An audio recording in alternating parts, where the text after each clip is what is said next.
Very warm welcome to all of you to Self Selection Board, One Step Towards Uniform। मेरा नाम शुभम वासने है और आज मैं आपको जो कराने जा रहा हूँ, मैं कराने जा रहा हूँ आपको मार्च की करंट अफेयर। ठीक है ना। अब ये जो मार्च की करंट अफेयर है, ये आपके लिए मैं आपको ऐसे करा हूँ, इसमें हिस्ट्री, ज्योग्राफी, पॉलिटी, इकोनॉमिक्स, जो भी करंट अफेयर से रिलेटेड होता है सब मैं आपको बताने जा रहा हूँ।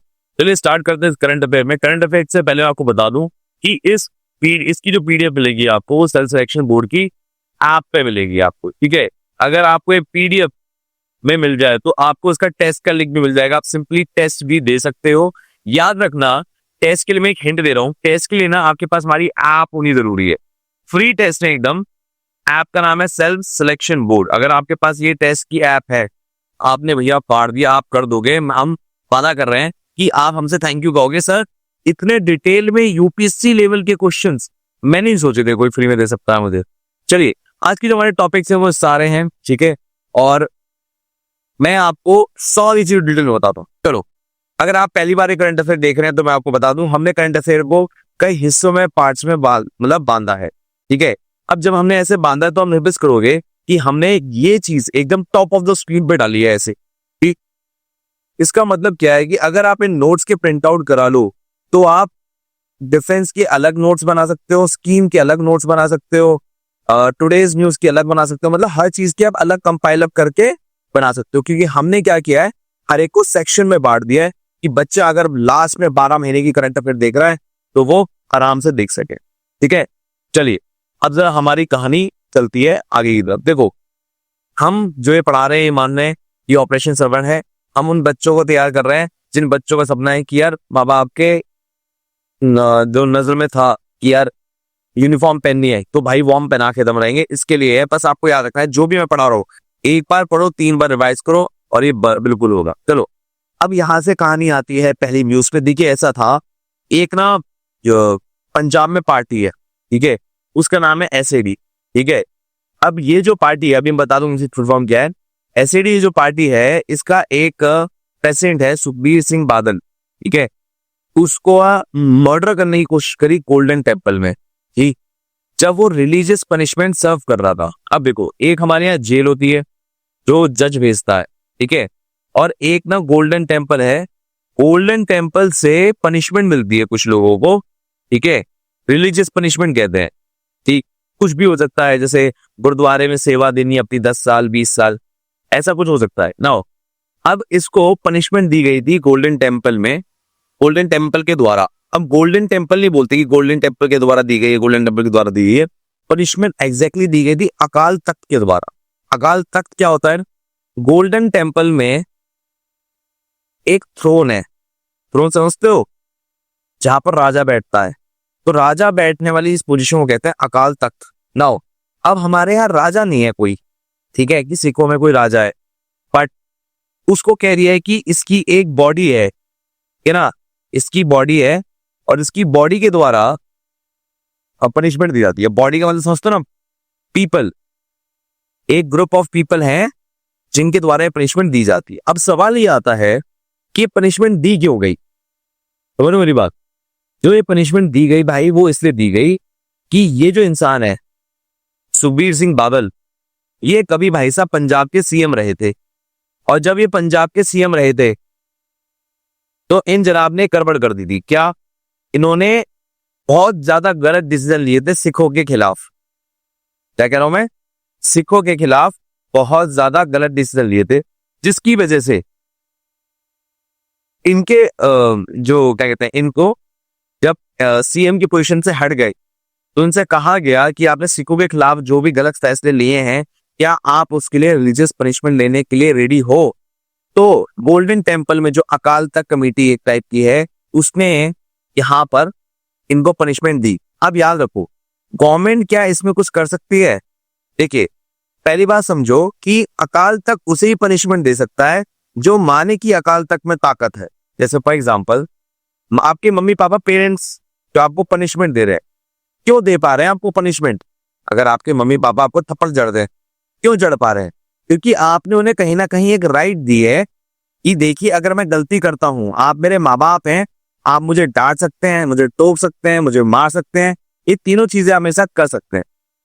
ठीक है ना। तो सेम वे जो सिख हैं, वो सिख मानते हैं कि अकाल तख्त एक ऐसी बॉडी है कि अगर हम कुछ गलत करते हैं वो हमें पनिशमेंट दे सकते हैं और हम उस पनिशमेंट को फॉलो करेंगे।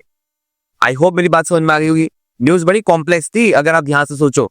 जब मैंने पहली बार पढ़ी मेरे को तो पता ही नहीं था कि भाई ऐसा भी कुछ होता है कि भैया गोल्डन टेम्पल अपने आप से पनिशमेंट दे सकता है। ये मेरे लिए बड़ी नई न्यूज थी। आई थिंक आपके लिए भी बहुत बड़ी अलग से न्यूज होगी ना।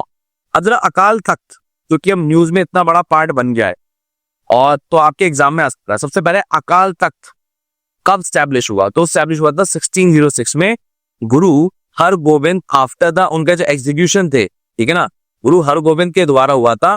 उनके पापा का एग्जीक्यूशन मतलब उनके पापा की मृत्यु के द्वारा मृत्यु जो हुई थी वो थे गुरु अर्जुन देव। ठीक, अब अकाल तख्त को क्यों बनाया गया, ऐसा क्या रीजन था? इसका पर्पस था ये दिखाना कि सभी सिख कम्युनिटी के एक ही लीडर है, ठीक है, और इसका पर्पस था चैलेंज करना मुगल एम्पायर को, क्योंकि उस वक्त मुगल एम्पायर बिल्कुल पीक पे था। मुगलों के डर से कई सिखों ने अपने रिलीजन तक चेंज कर दिए। कई सिखों ने सिख जो अपना क्या कहते हैं जो सिख कम्युनिटी के वॉरियरशिप होती है, मतलब कि भैया हम सिख में एक सिपाही रहेंगे, वो भी छोड़ दिया, ठीक है ना, मतलब धर्म परिवर्तन अपना कर लिया था मुगलों के टाइम पे। तो एक कौम डिग्निटी बनाने के लिए अकाल तख्त को बनाया गया। नाउ अब हुआ क्या कि ये जो अकाल तख्त है इसकी जो हाइट है, इस थ्रोन की हाइट जो है जहां पर राजा बैठता था उसकी हाइट है 12 फीट। क्यों 12 फीट है? ये भी एक बहुत बड़ा रीजन है। ऐसा था जो मुगल एम्पर जहांगीर थे उनकी थ्रोन की हाइट थी 11 फीट, ठीक है ना। तो ये दिखाने के लिए, सिंबॉलिक दिखाने के लिए कि मुगल एम्पर से भी ऊपर है अकाल तख्त, इसलिए बनाया गया था वो 12 फीट का 1 फीट ऊपर। अब मुगल थ्रोन जो था वो आगरा में था, ठीक है ना, इसको बाद में दिल्ली में शिफ्ट कर दिया गया था, ठीक है। तो ये पूरी कहानी थी, मोटी मोटी आपको समझ में आ गई होगी। चलो अब जरा हम यहां से थोड़ा सा आगे चलते हैं। ओके, अब भैया क्या हुआ, जब पूरा सिख एम्पायर मुगल के द्वारा कुचल दिया गया, समझ मेरी बात, मुगलों ने पूरी तरह से सिख एम्पायर को खत्म कर दिया था। ठीक, जब मुगल एम्पायर खत्म हो गया था सिखों के द्वारा, तो फिर सवाल यह था कि अकाल तख्त पे बैठेगा कौन? क्योंकि गुरु गोबिंद सिंह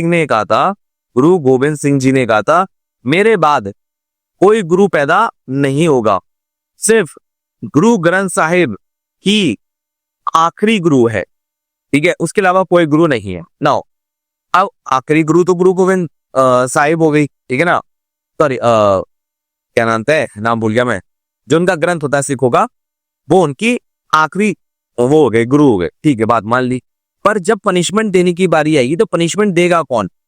तो अकाल तख्त पे, ठीक है ना, एक एक्टिंग प्रेसिडेंट बनाया गया। अब होता क्या है, जरा समझो, पूरी कहानी समझो। एक होती है सिख असेंबली जिसे कहा जाता है सरबत खालसा। क्या नाम कहा जाता है? सरबत खालसा। सरबत खालसा मिलके एक हेड को चुनते हैं, जिसको आप प्राइम मिनिस्टर भी कह सकते हो या किंग भी कह सकते हो। उसका नाम होता है जथेदार। क्या कहते हैं? जथेदार। वहां के हेड को क्या कहते हैं? अकाल तख्त के हेड को, जो अकाल तख्त को संभालता है, जथेदार, ठीक है। अब जथेदार को अपॉइंट करा जाता है बस सरबत खालसा, एक मतलब सिख असेंबली अपॉइंट करती है जथेदार को, इसको हम हेड कहते हैं, ठीक है। नाउ अब जथेदार जो भी होता है, ठीक है ना, वो अपने डिसीजन साल में से 2 बार लेता है, एक बैसाखी के दिन और एक दिवाली के दिन। बस कोई भी पनिशमेंट देनी है, कोई भी मेजर चेंजेस करने हैं, वो सब कौन देता है? बैसाखी के दिन और दिवाली के दिन जथेदार देता है। आई थिंक बात समझ में आ गई होगी। चलो अब यहां तक आपकी बात समझ में आ गई है। अब सबसे पहले इसका जो अकाल तख्त का इस्तेमाल करा गया था, इसकी पावर का इस्तेमाल करा गया था, वो गुरु हरगोबिंद के द्वारा करा गया था। गुरु हरगोबिंद ने सिखों से कहा तुम अपने घोड़े दो, अपने हथियार दो, पंथ को दो, पंथ मतलब कम्युनिटी को दो, ठीक है ना, जिससे हम जो बुरे लोग हैं, जो जुल्म कर रहे हैं हमारे ऊपर, उनसे हम लड़ सके। क्लियर है? ये पूरी कहानी है, आई थिंक आपको समझ में आ चुका होगा। ठीक, नाउ आपको ये बात तो समझ में आती होगी मोटी मोटी, अगर आपने हिस्ट्री भी नहीं पढ़ी है तो भी आपको पता होगा, जब सिख एम्पायर गिरा तो मुगल उसके ऊपर आ गए थे, बट ब्रिटिशर्स ने सिखों को कंट्रोल करने की डायरेक्ट कोशिश नहीं की, क्योंकि जैसे ही सिखों पे मुगलों ने कंट्रोल करने की कोशिश की तो सिखों ने मना कर दिया, हम नहीं जा रहे, तू कर ले क्या उखाड़ेगा। तो ब्रिटिशर्स ने समझा कि अगर ऐसी हरकत हम भी करेंगे तो दिक्कत हो जाएगी। तो उन्होंने क्या करा कि जो जटेदार वाली जो हमारी पॉलिसी थी सिखों की, इसको कंटिन्यू करा, ठीक है ना। और उसमें दो टाइप के लीडर्स बना दिए, एक जो ब्रिटिशर्स के साथ है और एक जो ब्रिटिशर्स के साथ नहीं है। जो ब्रिटिशर्स के साथ हैं उनको क्या करा, इस असेंबली का पार्ट बनाया, सरबा खालसा सिख असेंबली का, ठीक है ना। और यहां पर जटेदार को अपॉइंट करवाया, ठीक है, बात समझ में आ गई। नाउ जब उन्होंने प्रो ब्रिटिशर्स लीडर्स के द्वारा अपॉइंटमेंट करवा दिए गए तो यहां पर कई सारे एक्ट पास हुए 1925 के बाद से, जैसे सिख गुरुद्वारा एक्ट 1925, SGPC श्रोमणी गुरुद्वारा प्रबंधक कमेटी, ठीक है ना। फिर गवर्नेंस सिख गुरुद्वारा इन पंजाब, मतलब सिखों को कंट्रोल करने के लिए एक कमेटी, ठीक है ना। तो जो पंजाब, हिमाचल प्रदेश और चंडीगढ़ में जो भी गुरुद्वारे हैं उनको कंट्रोल करने के लिए पूरी कमेटी। तो ब्रिटिशर्स ने इस बॉडी का इनडायरेक्ट वे में इस्तेमाल किया अपने फायदे के लिए, जिससे सिखों को कंट्रोल करा जा सके। क्यों? अगर आप सोच के देखो, अकल लगाओ, यार एक कम्युनिटी जो जुल्मों को सहती ही नहीं है, ठीक है ना, जो सिखों ने ये कहा कि हम जुल्मों को सहेंगे ही नहीं, सडनली वो पूरी कम्युनिटी आफ्टर गुरु गोविंद सिंह एकदम से शांत कैसे हो गई? क्योंकि जो गुरुद्वारे थे उनको कंट्रोल करने की पावर आ गई ब्रिटिशर्स के हाथ में। क्लियर है? और यहीं से आपकी पंजाब और सिख रेजिमेंट का जन्म होता है। क्लियर है? उन्होंने धरती मां की सेवा ब्रिटिश आर्मी में जाके करी, क्योंकि कहीं ना कहीं गुरुद्वारों ने वहां के लोगों को बताया कि धरती मां की सेवा ऐसे भी हो सकती है।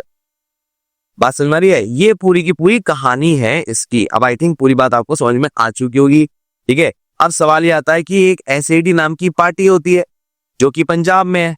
अब सवाल है कि सर उसका फुल फॉर्म बता दो। बताता हूं, देखो पार्टी का नाम क्या है, शिरोमणि अकाली दल। क्या नाम है? शिरोमणि अकाली दल पार्टी का नाम है, ठीक है ना। चलो अब कहानी यहां तक की आ गई है, हम यहां से हम थोड़ा और आगे चलते हैं, ठीक है। अच्छा, इसमें ना एक बड़ी कमाल की चीज है जो मैं आपको बता देना चाहता हूं। ऐसा था कि जो अकाल तख्त है उसने एक बार पंजाब के सिखों के राजा महाराजा रणजीत सिंह के खिलाफ भी पनिशमेंट लागू, मतलब क्या कहते हैं, ऑर्डर कर दी थी, वर्डिक्ट दे दी थी कि महाराजा रणजीत सिंह को भी पनिशमेंट होगी।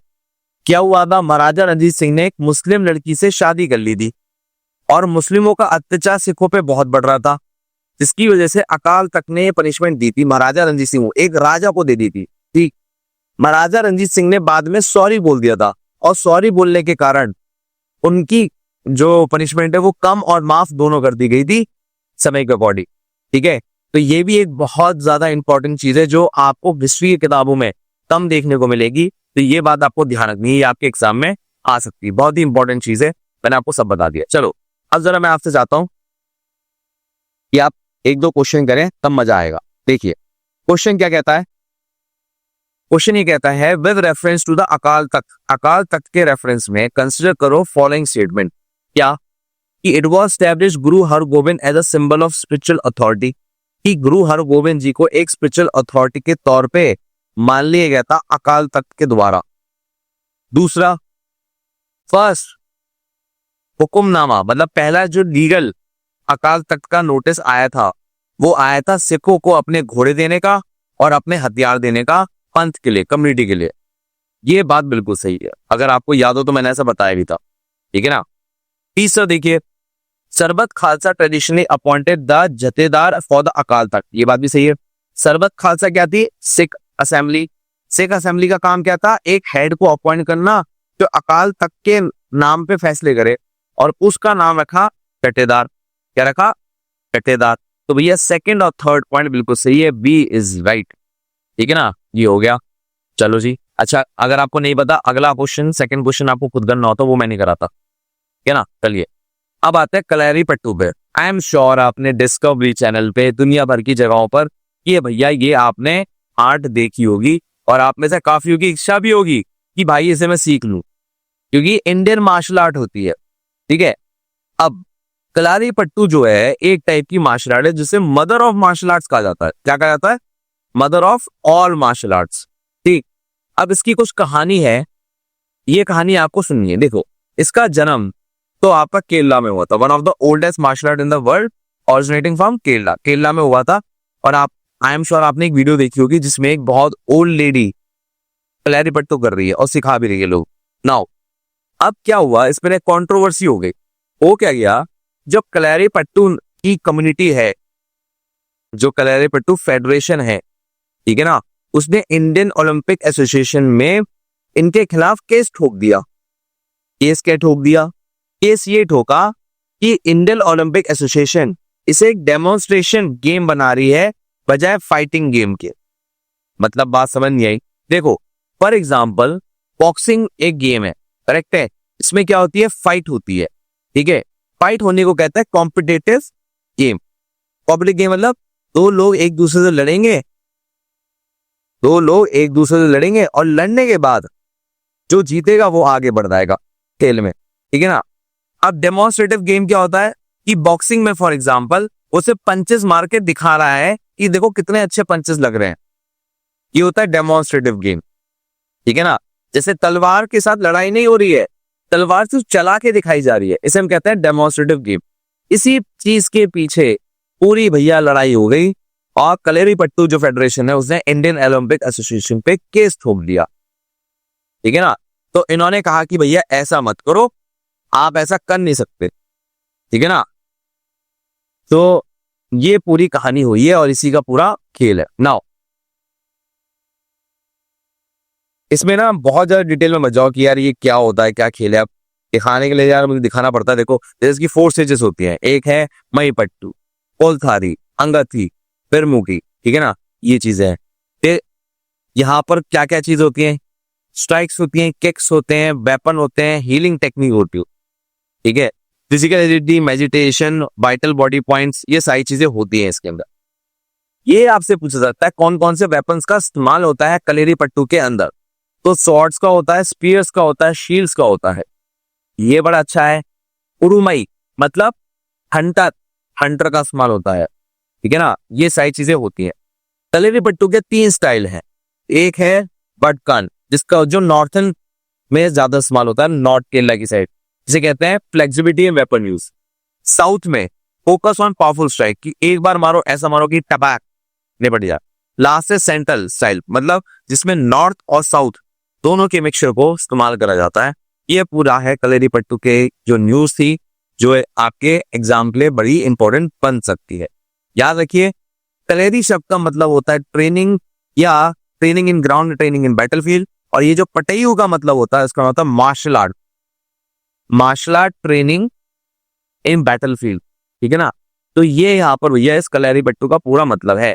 क्वेश्चन देखिए, क्वेश्चन क्या बनता है? क्वेश्चन ये कहता है कि consider the following statement about the Kalari Pattu. इनमें से कौन सी बात कलारी पट्टू के लिए एकदम सही है? इस बात को जरा देखें।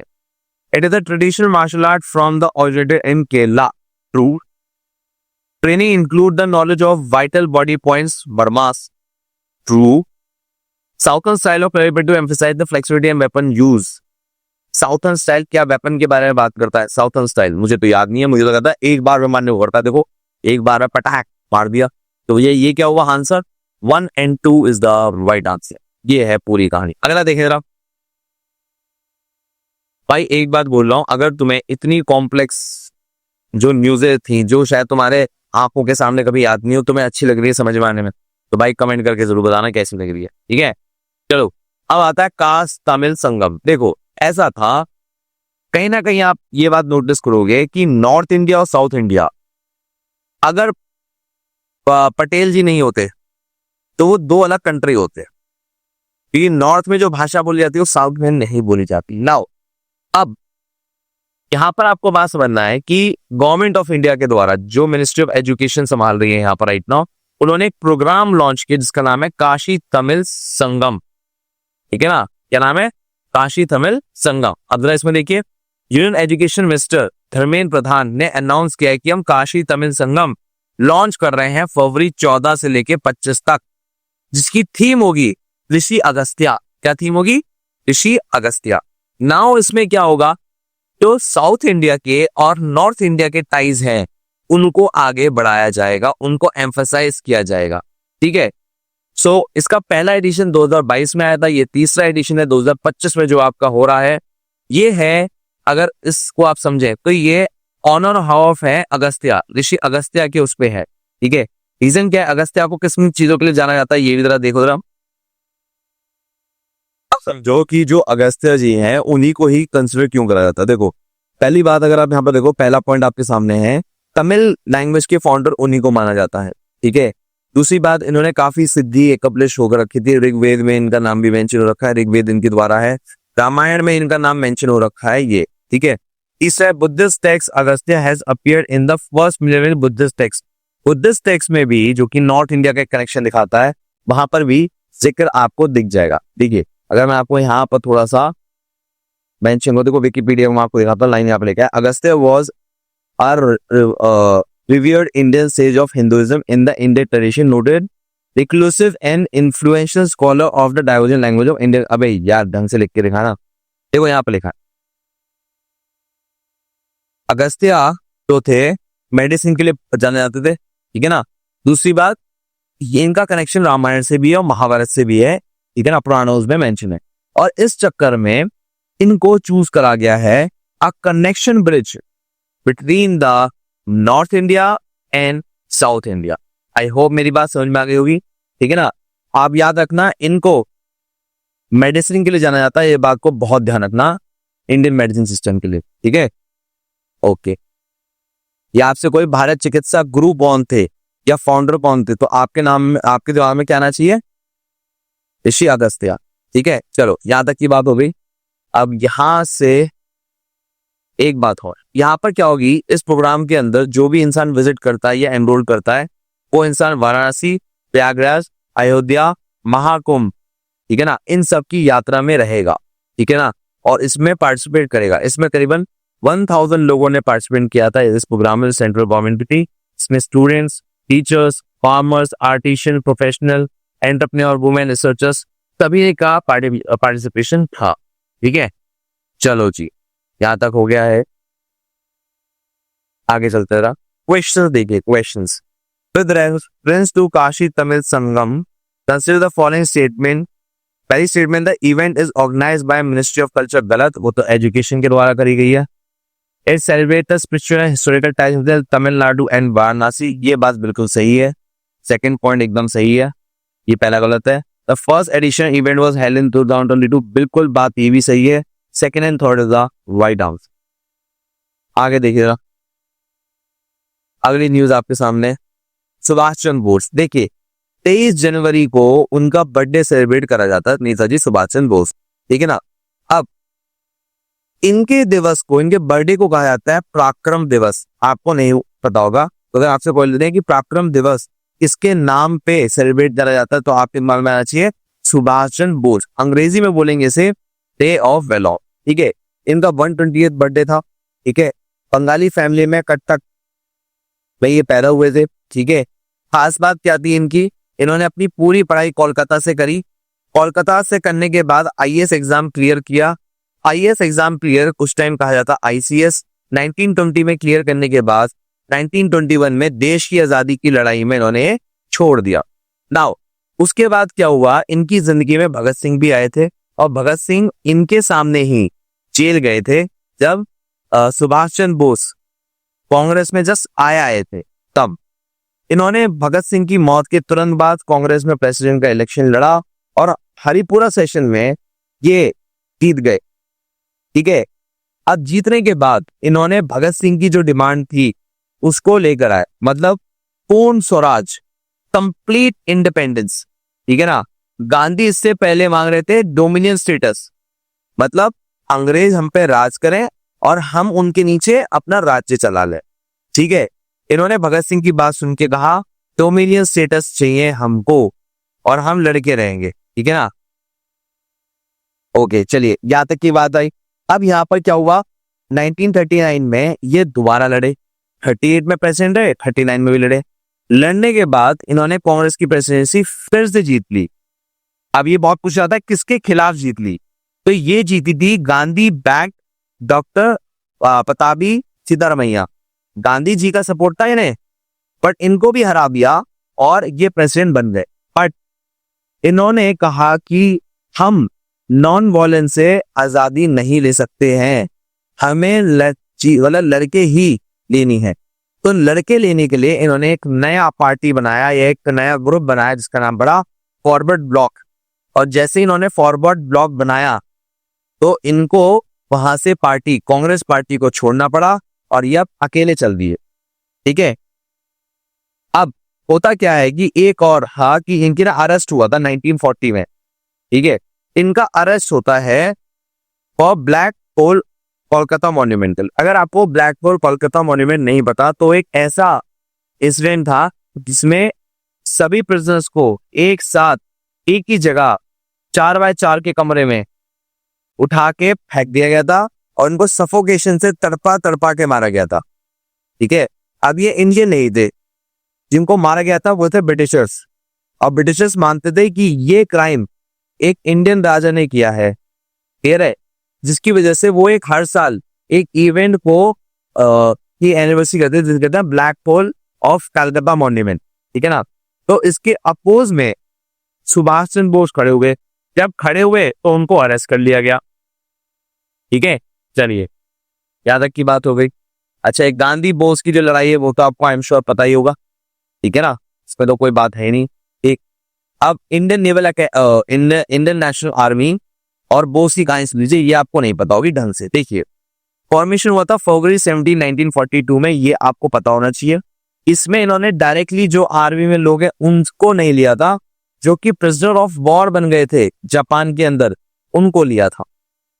ठीक है, बोस की लीडरशिप में एक नारा निकला था 1943 में, दिल्ली चलो लाल किले पे झंडा फहराएंगे। ठीक है, और ये कैंपेन 1944 में इम्फाल में एंड हो गई थी ब्रिटिशर्स के द्वारा। ब्रिटिशर्स ने सुभाष चंद्र बोस की आर्मी को, इंडियन नेशनल आर्मी को पूरी तरह से वहां पर हरा दिया। ठीक है, अब बात ध्यान सुनना। इसके बाद post 1945 face British retaliation after the atomic bombing, Bose died in a plane crash. फिर समझ में आया कि बोस जी की, सुभाष चंद्र बोस की ही डेथ हो गई है। ये मोटी मोटी कहानी है जो आपको पता है। अब एग्जाम में क्या आएगा, देखिए, जब इनका इम्फाल वाला प्रोग्राम में इन्होंने लड़ाई लड़ी थी अंग्रेजों के खिलाफ, वो मतलब अंग्रेजों के द्वारा दबा दिया गया था, तो 3 लोग थे इनको रेड फोर्ट पे ट्रायल्स, मतलब जो कोर्ट केसेस होते हैं ना, वो चलाए गए 3 लोगों के खिलाफ। कौन थे वो 3 लोग? अब देखो, उस ट्रायल में 3 लोग, गुरबाज सिंह धिल्लोन, ठीक है, दूसरा मुसलमान थे, एक तो सिख आपने देख लिया, दूसरा मुसलमान थे शाह नवाज खान, और तीसरा था प्रेम सहगल, एक हिंदू, एक मुसलमान और एक सिख। ये तीनों ने मिलके मतलब इन तीनों को ना फांसी दी जा रही थी अंग्रेजों के द्वारा। तो अंग्रेजों ने प्लान ये बनाया था कि हम तो फांसी रेड फोर्ट पे देंगे। कहां पे देंगे? रेड फोर्ट पे, जिससे पब्लिक में एक एग्जाम्पल सेट हो।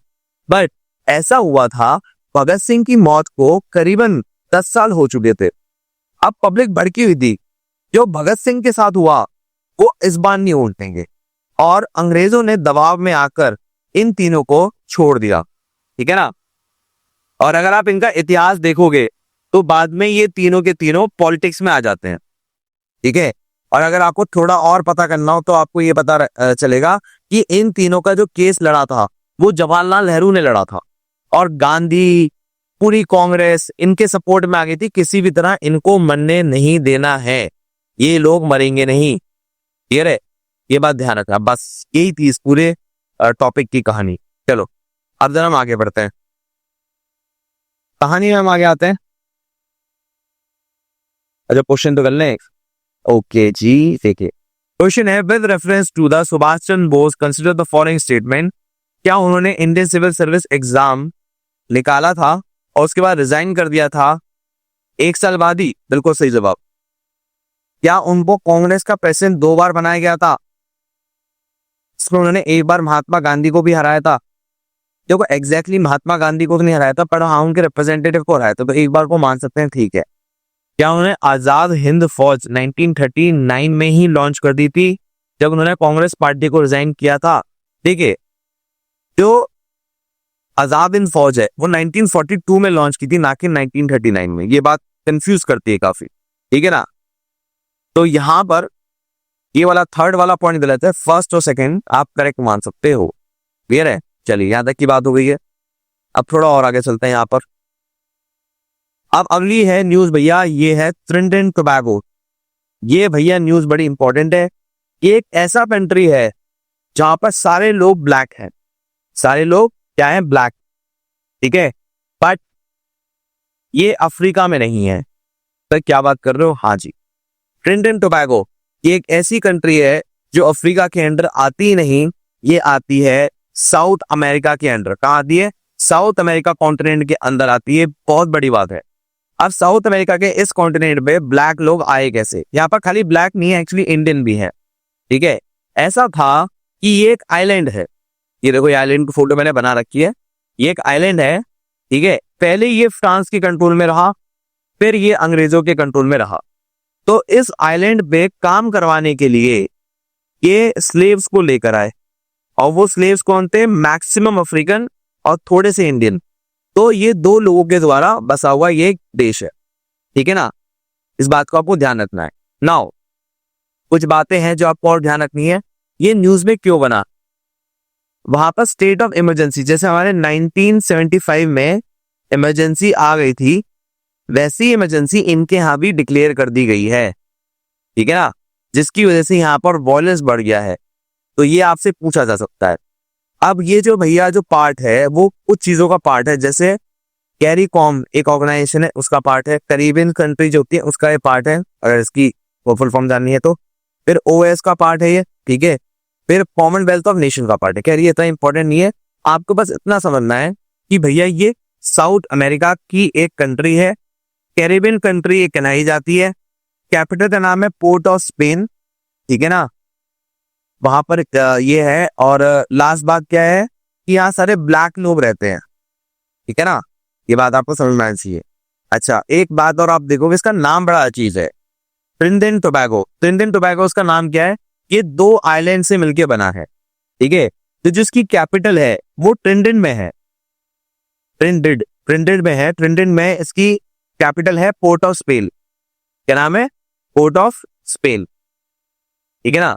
चलिए अच्छा एक और खास बात है, मतलब ये ऐसी टाइम पास के लिए है, यहाँ पर मर्डर रेट बहुत हाई है, ठीक है ना। जमाइका और हैती जैसी कंट्रीज की तरह इसमें जो मर्डर करने का जो रेट है, टपकाने का वसूली वाले जो काम है वो बहुत ही ज्यादा है, ठीक है। बाकी मैंने आपको कुछ बता दिया, ऐसी कोई बात नहीं है। चलिए क्विज टाइम। सवाल आपकी कंप्यूटर स्क्रीन पे ही गिरा हूं। सवाल यह है कि विच of the following best describe the geographical and demographic features of Trinidad Tobago.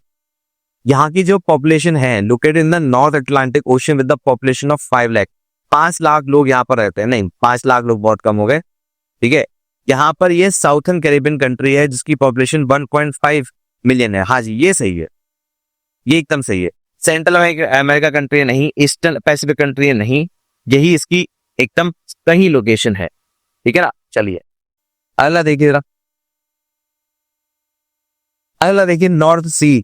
देखो भैया ऐसा है सीन कि जो हमारे डोनाल्ड ट्रम्प भैया हैं, डोनाल्ड ट्रम्प भैया ने कहा देखो मैं ये चाहता हूं कि आप नॉर्थ सी को ओपन कर दें, मतलब बाकी देश भी नॉर्थ सी को एक्सपोज कर सके, मतलब उसका इस्तेमाल कर सके। और कहा गया कि जो विंड मिल का इस्तेमाल करा गया है टू मेक एनर्जी, ये इंटरनेशनली गलत है। बाकी कंट्री नॉर्थ सी का इस्तेमाल कैसे करे। नाउ अब इस बात पे ही लड़ाई हो गई। अब जरा नॉर्थ सी समझो 4-5 कंट्रियों के बीच में आता है, ठीक है।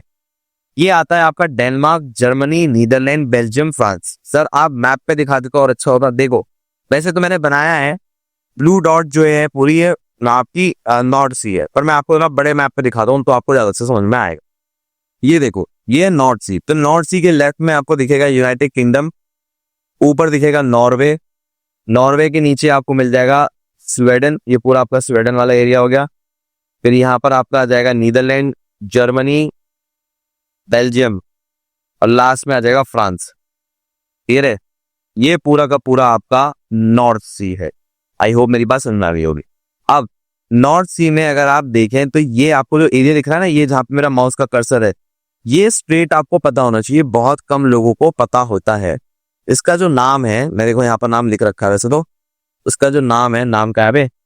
ये रहा, सैग्रक स्ट्रेट। क्या नाम है इसका? सैग्रक स्ट्रेट। ठीक है ना? ये आपको पता होना चाहिए, यही इसकी पूरी है कहानी भी। अच्छा, नॉर्थ सी में ना तेल भी निकाला जा सकता है। ऐसा है, नॉर्थ सी में ऑयल प्रोडक्शन जो है वो 4.4 मिलियन है बैरल पर डे। बहुत तेल है। ठीक है, 2000 के जो ईयर 2000 था, ये तब की रिपोर्ट है। आज की रिपोर्ट में इससे बहुत कम बचा है, 1.3 मिलियन बैरल यहाँ पर तेल निकल पाता है आज की तारीख। ठीक है, चलिए जी, यहाँ पर 4 मेन आपके सोर्स हैं नॉर्थ सी से। पहली बात, फिशिंग बहुत अच्छी है यहाँ पर, ऑयल गैस आप आराम से निकाल सकते हो। शिपिंग पेड कमाल का है यहाँ पर, सारे कंट्री जितने भी यूरोप में है मेजर बड़े बड़े सारे हैं। आप हवाएं इतनी तेज चलती हैं कि विंड मिल का आप लगाकर इस्तेमाल कर सकते हो इलेक्ट्रिसिटी प्रोड्यूस करने का। ठीक है ना? चलिए जी, अब आते हैं सवाल पे। Which of the following country border the North Sea? बिल्कुल सही सवाल, ऐसा ही सवाल आता है। यूनाइटेड किंगडम करती है, ठीक है, फ्रांस करती है, डेनमार्क करती है, नॉर्वे करती है, पोलैंड नहीं करती। Poland comes in the central Europe part.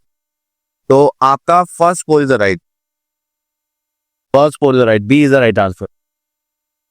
ठीक है, चलिए आगे चलें। अब आते हैं क्रीमिया। क्रीमिया का क्या सीन है? देखो, Crimea is a peninsular in the eastern Europe located between the Black Sea and Sea of Azov.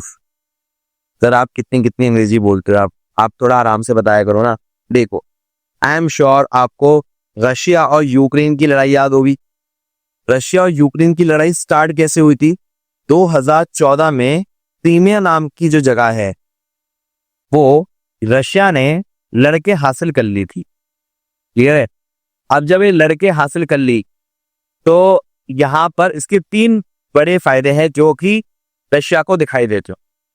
पहला है माउंटेन, पहाड़ी इलाका है। दूसरा स्टेपी, खुला इलाका है, खुली मैदानी इलाका है। साउथर्न कोस्ट, एक आपके जो कोस्टल एरिया है वो भी है यहाँ पर, मतलब समुद्र वाला इलाका भी है। नाउ जिसकी वजह से इसकी इंडस्ट्री बहुत बड़ी बन जाती है। पहला, स्पा इंडस्ट्री यहाँ पर है, क्योंकि यहाँ पर ना जो वॉल्केनो है वो एक्टिव है, तो मड वॉल्केनो यहाँ पर आपके देखने को मिलते हैं। ठीक है, फसल आपकी है wheat, corn, potatoes and sunflower. ठीक है, ये आपके अच्छे से उग जाते हैं। अच्छा, सवाल ये है ये न्यूज में बना कैसे, ये तो बता दूं मैं पहले। देखो, ऐसा था, रशिया ने डिक्लेयर कर दिया है इमरजेंसी क्रीमिया के अंदर, क्योंकि वहां पर ऑयल का डिटेक्ट करा गया था उसके शोर्स पे कि भैया ऑयल स्पिल हो सकता है वहां पर। इस चक्कर में उसने वहां पर इमरजेंसी डिक्लेयर कर दी है। ठीक है ना? वहां पर एक जगह है कर्स स्ट्रेट, आपको भी दिखाऊंगा कर्स स्ट्रेट है कहां पर। ठीक है, तो वहां पर इसने इमरजेंसी डिक्लेयर कर दी है। अभी क्रीमिया में सरकार का नियम नहीं चल रहा है, नियम किसका चल रहा है? रशियन गवर्नमेंट का चल रहा है। ठीक है, चलो यहां तक की बात होगी। अब जरा इसकी क्रीमिया की हिस्ट्री सुन ले। क्रीमिया इनिशियली 1783 में रशिया का ही पार्ट था। ऑटोमन एम्पायर जब टूटा, बैटल का नाम था बैटल ऑफ पोजुलडूजा, तो 1954 में ये वहां से टूट गया। ठीक है, ऑटोमन एम्पायर से टूट गया। फिर जो सोवियत गवर्नमेंट थी उसने क्रीमिया था उसको दे दिया। किसे दे दिया? यूक्रेन को दे दिया। फिर 2014 में वापस रशिया ने उसे छीन लिया कि नहीं, सोवियत का जो हिस्सा होता है और रशिया का हिस्सा होता है, तो उसने 2014 में क्रीमिया को हथिया लिया। ठीक है ना? अब ये देखो, रशिया अगर यहां पर है तो क्रीमिया यहां पर है, दोनों के बीच में समुद्र है, ये सी है। इस सी को कनेक्ट करते हैं विद द स्ट्रेट ऑफ कर्च। यहाँ पर एक ब्रिज बना हुआ है, देखो आपको दिखाता हूं तो आपको समझ में आएगा। यहां देखो, ये जहां पर मेरा माउस चल रहा है, घूम रहा है, वो है राइट पार्ट रशिया और लेफ्ट पार्ट है क्रीमिया। तो जो राइट वाला पार्ट है मतलब यहाँ पर अगर आप देखोगे राइट और लेफ्ट के बीच में जो कनेक्शन बिल्ड हो रखा है वो स्टेट ऑफ कर्च है। अभी रशियन में लिख रखा है तो शायद आपको समझ नहीं आ रहा होगा, पर अगर आप इसे जूम, अबे जूम हो गए, तो आपको यहाँ पर एक ब्रिज दिखाई देना शुरू हो गया होगा। दिख रहा है? ये रशिया ने बनाया था। तो ये रशिया ने ब्रिज कहाँ बनाया था? स्टेट ऑफ कर्च में बनाया था। क्लियर है? ये बात आपको ध्यान रखनी। चलिए क्वेश्चन देखिए जरा, यहाँ पर क्या है। क्वेश्चन है which of the following water bodies are associated with the Crimea. Crimea से कौन सी वाटर बॉडीज कनेक्टेड हैं? ये बात भी बहुत अच्छी है, ये भी देख लेते हैं। देखिए जरा, अगर आप यहाँ पर जाएं, थोड़ा सा जूम इन करें, यहाँ पर दिखेगा। पहले ना मुझे लगता है मुझे तुम्हें पढ़ा देना चाहिए कौन कौन सी हैं, जिससे तुम आराम से देख सको। ढूंढने में बहुत टाइम होता है। देखो, अगर आप यहाँ पर देखो तो आपको 3 चीज देखनी होंगी। लेक सेसियक, वहां पर एक बहुत बड़ी लेक है क्रीमिया के अंदर। दूसरी है रिवर सेलियर, क्रीमिया की लेक है, सॉरी क्रीमिया की रिवर है। और है सी ऑफ अजोव। ये 3 वाटर बॉडीज हैं जो कि आपको क्रीमिया के अंदर देखने को मिलेंगे, क्रीमिया के पास अटैच होकर मिलेंगे। इसका आंसर बनता है A 1 2 3। ठीक है, अब यहाँ पर अगर आप ये देखना चाहो, भैया आ जा यार, तेरा ना ये काम नहीं कर रहा ज्यादा। जूम होगा क्या? ये दिखा नहीं रहा यार, बेइज्जती करता है। चलो बाद में दिखाता हूँ मैं तुम्हें, मैंने इसमें टाइम ही देखा। ये सी ऑफ अजोव, ये मैं कहूँ मेरा दिख नहीं रहा यार, ये सी ऑफ अजोव। ठीक है ना?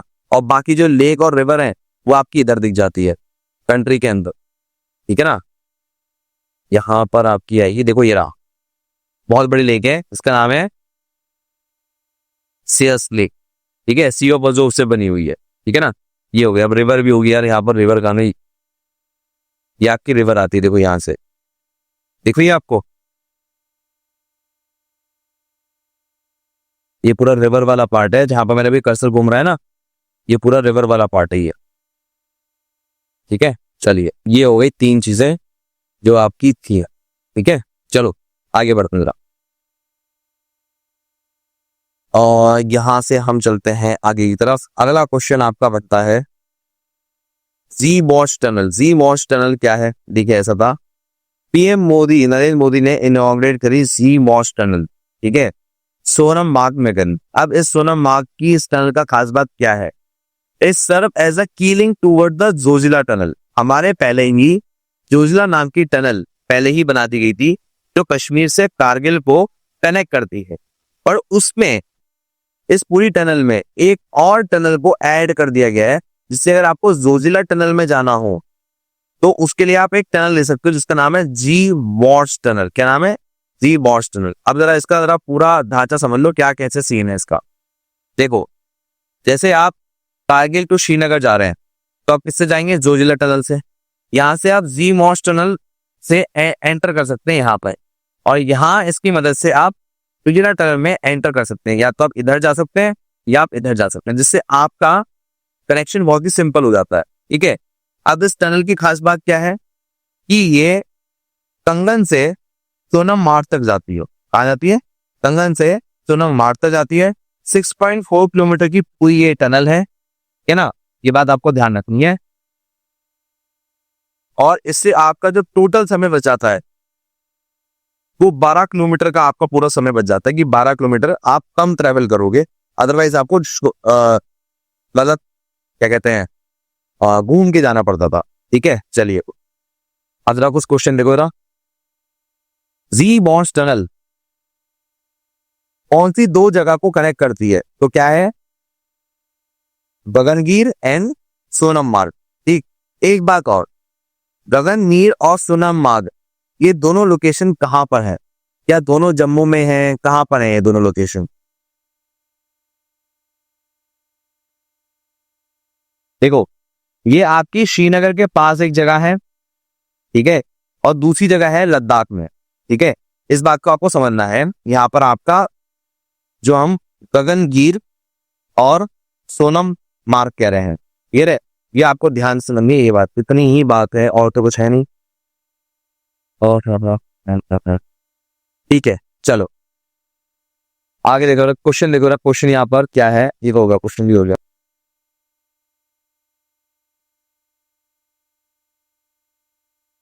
ओके, हाँ ये भी हो गया, ये तो तो खुद ही करना है, मैं क्या करूँगा। चलिए जी अगला देखिए।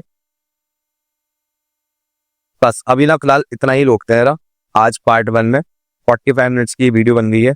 आई होप आपको पसंद आई होगी। मैं बस इतना ही चाहता हूँ कि आप अपना कमेंट करके ना अपना ओपिनियन जरूर बताएं कि सर वीडियो कैसी लगी। यार एक वर्ड होता है बेहतरीन, अगर तुम वो लिख दो, अगर तुम्हें बढ़िया लगी है तो मेरा दिन बन जाएगा। बाकी हम करंट अफेयर रोज लाते रहेंगे ऐसे ही, 12 दिन में 12 करंट अफेयर खत्म करनी है हमें। प्लीज मेक श्योर आप हमें जुड़े रहें और हम आपको पूरी करंट अफेयर करके देंगे। चलिए मिलते हैं आपसे अगली वीडियो में कल रात 9 बजे। पीडीएफ और टेस्ट के बारे में देखो, ये पीडीएफ टेस्ट के सीन क्या है कि मैं आपको उसकी पूरी पीडीएफ दूंगा। पीडीएफ ना दूंगा टेलीग्राम पे। टेलीग्राम एनडीए के लिए अलग है, सीडीएस के लिए अलग है। ठीक है, अगर आपको टेलीग्राम ना मिले तो सिंपल गूगल पे जाना, गूगल पे जाकर सर्च करना NDA self selection board Telegram, ये रहे, ये लिखना। सीडीएस वाले हो तो गूगल पे लिखना CDS self selection board Telegram, तो आपको पूरा का पूरा टेलीग्राम मिल जाएगा। अब बात आती है टेस्ट कैसे मिलेगा। इसका आपको टेस्ट भी मिल जाएगा प्रॉपर आपके लिए। उसके पास ना आपको उसकी ऐप होनी चाहिए, हमारी सेल्फ सिलेक्शन बोर्ड की ऐप होनी चाहिए। टेस्ट एकदम फ्री है। टेस्ट आपको जाके मिलेगा यहाँ पर, 3 डॉट्स पे क्लिक करना, 3 डॉट्स में जाके फ्री मटेरियल में जाना। फ्री मटेरियल में जाकर आपके सामने होंगे डॉक्यूमेंट, वीडियो, टेस्ट। डॉक्यूमेंट में आपको करंट अफेयर की डॉक्यूमेंट फॉर्मेट में मिल जाएगा। टेस्ट में आपको चैप्टर वाइज, ना केवल करंट अफेयर का, geography, history, polity, economics, science, सबके टेस्ट आपको फ्री में मिल जाएंगे चैप्टर वाइज, अगर आप प्रैक्टिस करना चाहो। दूसरी बात मैं आपको बताना चाहूंगा, अगर आप मुझे 1 साल दे दो, सिर्फ 1 साल, मैं आपको वादा कर रहा हूं, मैं आपका पूरा कोर्स कंप्लीट कराकर उस कॉन्फिडेंस पे खड़ा कर दूंगा कि आपका एग्जाम निकलेगा ही निकलेगा। मैं दोबारा बोल रहा हूं कि आप मुझे 1 बार अपना यकीन दे दो, 1 साल दे दो मुझे, बस मैं आपके एग्जाम उबाल दूंगा। भाई सीडीएस वालों से मैं वादा कर रहा हूँ, सीएपीएफ भी निकलवा दूंगा, एफकेट भी निकलवा दूंगा, आईबी भी निकलवा दूंगा, ठीक है ना, कोस्ट गार्ड भी निकलवा दूंगा। बस आपको मुझे अपना 1 साल देना है। 1 साल में मैं आपके बस 3 बार रिवीजन करा दूं पूरे सिलेबस का, मैं आपका पेपर निकलवा दूंगा। प्लीज मुझे 1 साल दीजिए, मैं आपको यकीन कराऊंगा। अगर आपको लगे नहीं मुझे सिर्फ आपसे सिर्फ एक सब्जेक्ट करना है, पॉलिटी पढ़ना है, इंग्लिश पढ़ना है, मैथ्स पढ़ना है, खाली जीके पढ़नी है या खाली मैथ्स रीजनिंग पढ़नी है, तो मैं आपको ये भी वादा करता हूँ कि आप एक सब्जेक्ट मुझसे पढ़ो और आप किसी और सब्जेक्ट के भी डाउट मुझसे पूछ लो, मैं आपको बिल्कुल करा दूंगा। ठीक है, याद रखना कि मैं आपको 1 to 1 मिलता हूं। नॉर्मली किसी भी पीडब्ल्यू में, किसी ऑर्गेनाइजेशन में टीचर आपको 1 to 1 नहीं मिलता, यहाँ पर मैं आपको 1 to 1 मिलता हूँ वीडियो कॉल के थ्रू। आप मुझसे 1 to 1 बात कर सकते हो, कोई और बच्चा नहीं होगा, सिर्फ आप और मैं बैठ के काम करेंगे सपने पे। तो मिलते हैं आपसे अगली वीडियो में। जय हिंद, टेक केयर और मेक श्योर कमेंट बहुत करना भाई। कमेंट चाहिए मुझे कि भैया वीडियो कैसी लगी। अगर वीडियो में दम है तो बताओ यार, मेरे लिए जितने व्यूज हो मुझे उतने ही कमेंट चाहिए। अगर 1 व्यू आ रहा है तो मुझे कमेंट चाहिए कि यार वीडियो थी कैसी, क्योंकि कमेंट मुझे मोटिवेशन देता है, व्यूज मुझे मोटिवेशन नहीं देते कि अगली वीडियो बनाने के लिए बनानी। तो प्लीज मेक श्योर अपने कमेंट्स देके बताओ ये वीडियो कैसी लगी। I love to hear from you guys. जय हिंद, टेक केयर, बाय बाय, मिलते हैं आपसे अगली वीडियो। मैं उनको रोज सोचता हूँ, मैं उनको रोज सोचता हूँ। वो है अंतिम पलों के निशान।